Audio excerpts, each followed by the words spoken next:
Hello बच्चों।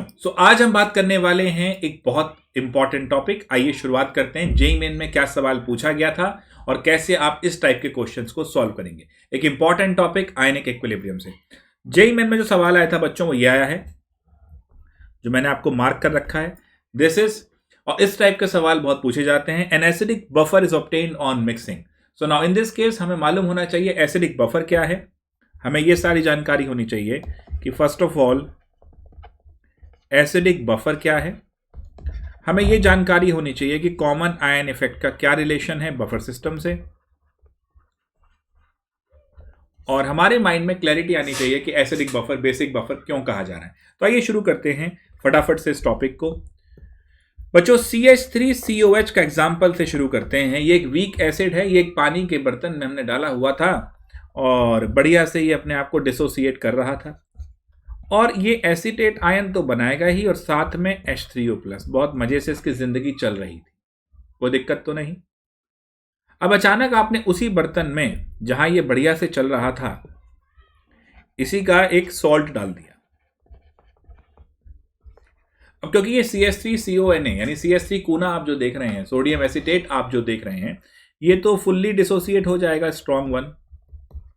Y? Because of the sodium. Sodium बाबू तो वापस जाना चाहेंगे नहीं, सोडियम बाबू वापस नहीं जाएंगे तो रिएक्शन रिवर्सिबल नहीं, और अगर रिएक्शन रिवर्सिबल नहीं तो मामला फिर तो है ही स्ट्रॉन्ग का मामला।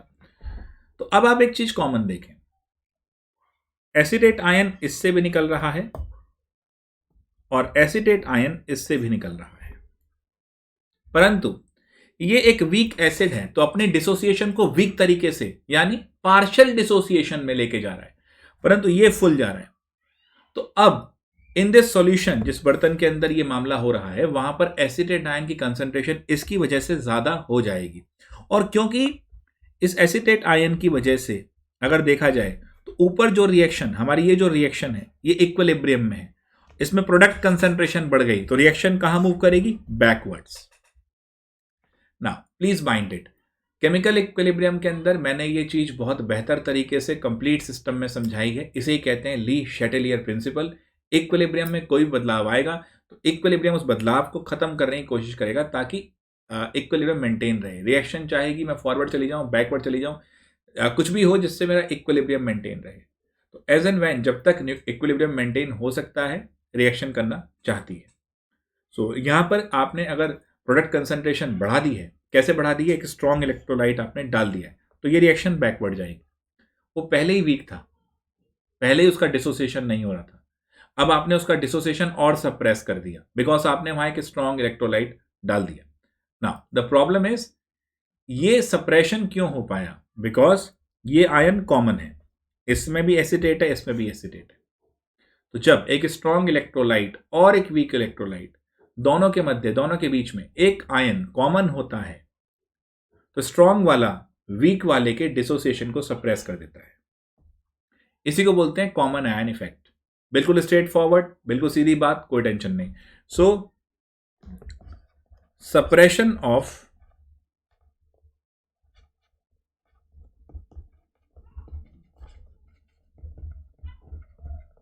dissociation of weak electrolyte by a strong electrolyte, strong one means मैं बात कर रहा हूं स्ट्रॉन्ग इलेक्ट्रोलाइट, एक्चुअली मेरा जो इंडिकेशन है वो स्ट्रॉन्ग एसिड और बेस की तरफ ही है। Bye strong one provided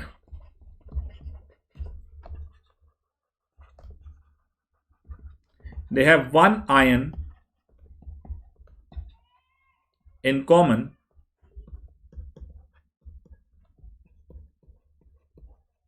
is known as common ion effect। अब इसकी वजह से क्या क्या खुराफात होने वाली है। Now you need to understand this. Recording सही होती हुई गुड। यहां पर हम के निकाल सकते हैं बच्चों, इक्विलिब्रियम इसी के अंदर है।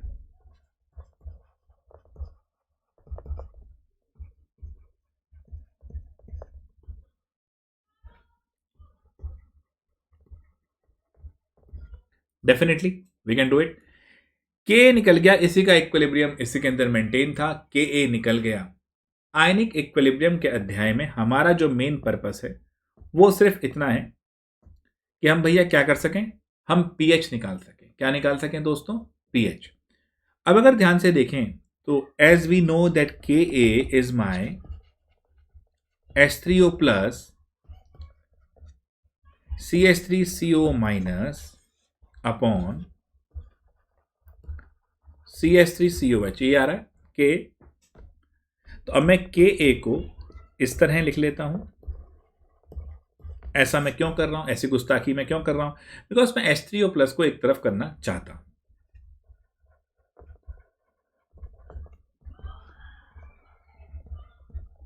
खत्म, पीएच निकालनी है भाई। अब ये मेरा H3O प्लस आ गया। अब पहले मैं log H3O प्लस कर लेता हूं, दैट विल बी log के ए। बच्चों एक चीज सोचो, यहां पर एक और पॉइंट सोचने वाला है। ये जो CH3COH की कंसंट्रेशन है, ये एसिड कंसंट्रेशन है, no doubt about it. But solution में अब जितना भी एसीटेट आयन है वो किसकी वजह से? वो इस सॉल्ट की वजह से। क्यों भाई? इस सॉल्ट की वजह से ये एसिड का डिसोसिएशन तो आपने बंद करा दिया, सप्रेस करा दिया, वहां तो बत्ती बुझ गई। सो नाउ क्या किया जाए? पूरा जो एसीटेट आयन है it is actually because of this salt. तो सॉल्यूशन में जितना सॉल्ट कंसंट्रेशन है उतना ही CH3CO माइनस कंसंट्रेशन है। इसको रिवर्स भी कह सकते हैं, जितना एसिडेट आयन कंसंट्रेशन है वो उतना ही है जितना सॉल्ट कंसंट्रेशन है। आलू गोभी और गोभी आलू सेम चीज। तो वही चीज मैं कह रहा हूं। तो अब इसका मतलब log के ए, यहां पर क्या था? CH3COH एसिड कंसंट्रेशन थी, CH3COH अपॉन ये क्या है? This is my salt concentration. तो इसको मैं यहां पर एसिड लिख देता हूं, यहां पर सॉल्ट लिख देता हूं। कोई दिक्कत बच्चों? इजी बिल्कुल। अब यहां पर क्योंकि ये log H3O प्लस लिया है मैंने, मुझे नेगेटिव लॉग लेना है। तो नेगेटिव लॉग यानी कि मैं माइनस लगा देता हूं। इसमें भी नेगेटिव लॉग के हो जाएगा, इसमें भी negative log of A by S हो जाएगा। Any problem with this? Negative log of H plus ion concentration is your pH, this will be your pKa। इसको अगर मैं प्लस लिखना चाहूं तो लॉग सॉल्ट बाय एसिड में मस्ती से लिख दूंगा। ये जो सेट ऑफ इक्वेशन आ रही है पीएच निकालने की, इन्हीं को हेंडरसन हैसलबैक इक्वेशन की कैटेगरी में रखा जाता है।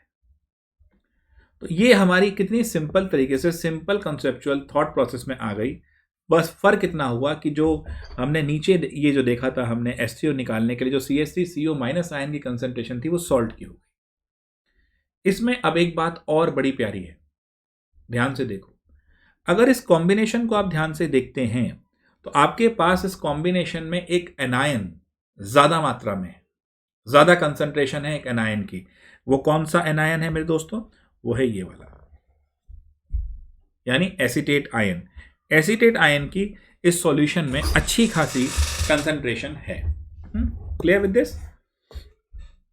अच्छा, अब एक इमेजिनरी सिचुएशन सोचते हैं। किसी इंसान को पेट के निचले हिस्से में तकलीफ हो रही है, दर्द हो रहा है। एज ए डॉक्टर हमने आइडेंटिफाई किया लेट्स से कि इसको कुछ इंटेस्टाइन में कुछ इन्फेक्शन वगैरह है and we need to put some medicine एक इंटेस्टाइन में जानी चाहिए। अब ऐसा तो है नहीं आप उस मरीज का पेट काट के और दवाई इंटेस्टाइन में डाल देंगे, नहीं। दवाई जाएगी तो आप ओरली लेंगे तो मुंह से जाएगी, तो पेट के थ्रू जाएगी, स्टमक के थ्रू जाएगी।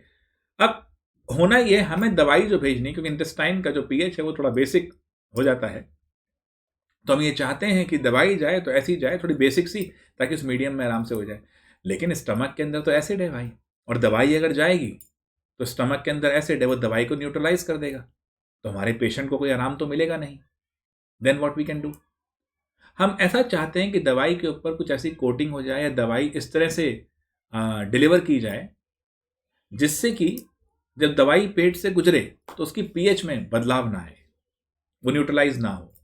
तो यहां पर हमारे कुछ रिक्वायरमेंट हैं, कुछ ऐसे सॉल्यूशन चाहिए जो पीएच में बदलाव ना होने दें या उस बदलाव को रेजिस्ट करें। अब बच्चों एक चीज सोचो, यहीं से अपनी थॉट प्रोसेस को बिल्ड करना शुरू करो।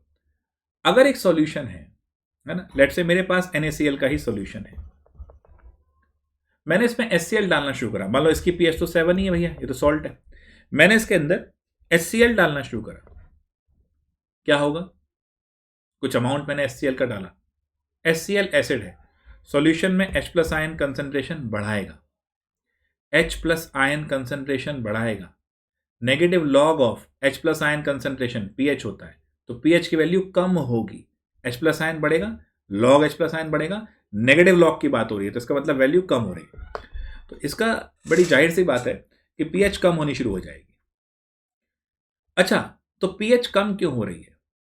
pH कम इस वजह से हो रही है कि आपने एक्सेस H प्लस आयन दिए हैं। अगर किसी तरीके से इस एक्सेस H प्लस को खत्म कर दिया जाए तो pH में बदलाव नहीं आएगा।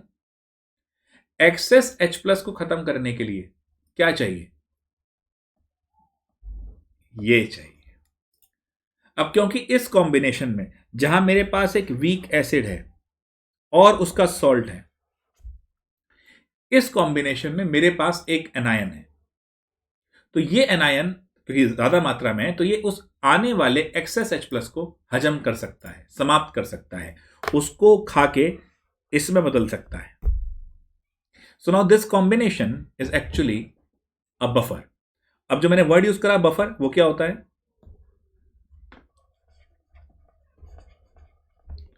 Buffer, this is something which resist the change. हमारे ह्यूमन बॉडी में ब्लड है, ब्लड भाई साहब रेजिस्ट करते हैं किसी प्रकार के पीएच चेंज को, टेम्परेचर मेंटेन रखते हैं, एक बफर सिस्टम है। आम तौर पे आम बोलचाल की भाषा में या इकोनॉमिक्स पढ़ते हुए हम लोग कई बार सोचते हैं कि we have this buffer stock. ना, व्हाट इज बफर स्टॉक? अचानक से चावल खत्म होने लगे दुकान पे, तो यथास्थिति बनाए रखने के लिए कि अचानक से हाय तौबा ना हो जाए, तो कुछ रिजर्व में हमने चावल रखे हैं, that is the buffer stock, जो एकदम से चेंज नहीं होने देगा। मार्केट डायमेंशंस को ऐसा नहीं होगा कि एकदम से हाय तौबा हो जाएगी, चावल के रेट एकदम से बढ़ जाएंगे, नहीं, कि चावल की सप्लाई कम हो गई है तो वी हैव दिस स्टॉक जो उसे खोल दिया जाएगा ताकि अचानक से चावल के प्राइसेस ना बढ़ जाएं। दिस इज बफर स्टॉक, यथास्थिति को बनाए रखना, this is buffer system. So हम केमिस्ट्री के लिहाज से अगर सोचते हैं तो buffer solutions are those solution which resist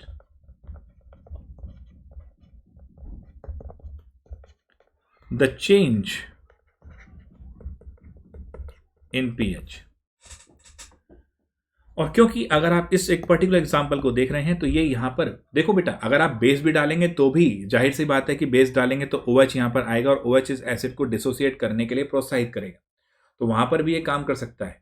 लेकिन इसका मेजर रोल क्या है? ये एक वीक एसिड है, अपने सॉल्ट के साथ आया है, मैं लिख रहा हूं, देखो इस बात को,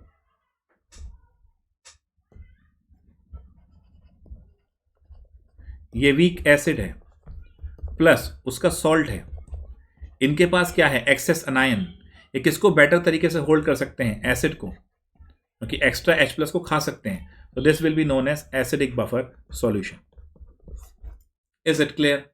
और अगर यहां पर वीक बेस होता, फॉर एग्जाम्पल अमोनियम हाइड्रोक्साइड हम ले लेते, NH4OH ले लेते और साथ में उसका स्ट्रॉन्ग डाल देते NH4Cl, तो वहां पर मेरे पास कैटायन अच्छा होता, और कैटायन होता तो वो एनायन को खाता, तो वो एक्स्ट्रा OH माइनस को खा जाता, तो वो हम बेसिक बफर कह रहे थे।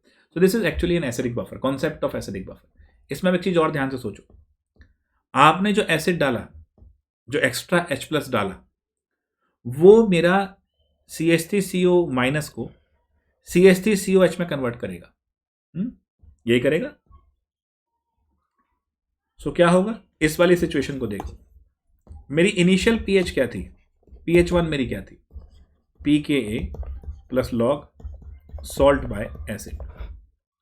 नाउ जब मैंने एक एसिड डाल दिया तो pH चेंज होगा, pH चेंज होगा तो क्या कहा जाएगा? नई pH क्या होगी? इस पे सवाल बहुत बनते हैं। Ka में तो कोई चेंज नहीं है, प्लस लेकिन यहां पर क्या हुआ, जो आपने एसिड ऐड किया वो सॉल्ट कंसंट्रेशन को, जितनी कंसंट्रेशन आपने एसिड की ऐड करी उतनी कंसंट्रेशन वो सॉल्ट की कम कर देगा। मान लो x मोलर आपने डाला था, तो सॉल्ट की कम कर दी उसने और एसिड की बढ़ा दी उसने। क्लियर है भाई? Acetate ion will get converted into the acidic acid. So in this case salt concentration कम हो रही है और acid concentration बढ़ रही है। किस लिहाज से? उसी लिहाज से जितने में आपने H प्लस ऐड किया है। X जो है वो जो आपने H प्लस जोड़ा है, एसिड जोड़ा, उसी कंसंट्रेशन है। हर बफर की कैपेसिटी होती है, जैसे तुम्हारी पढ़ने की कैपेसिटी है। तो जनरली हम एवरेज बफर कैपेसिटी की बात भी करते हैं। तो आपकी जो ज़्यादा डिटेल में बफर कैपेसिटी पढ़ना है तो खैर मेरा पूरा कोर्स ही है वो तो बेटा।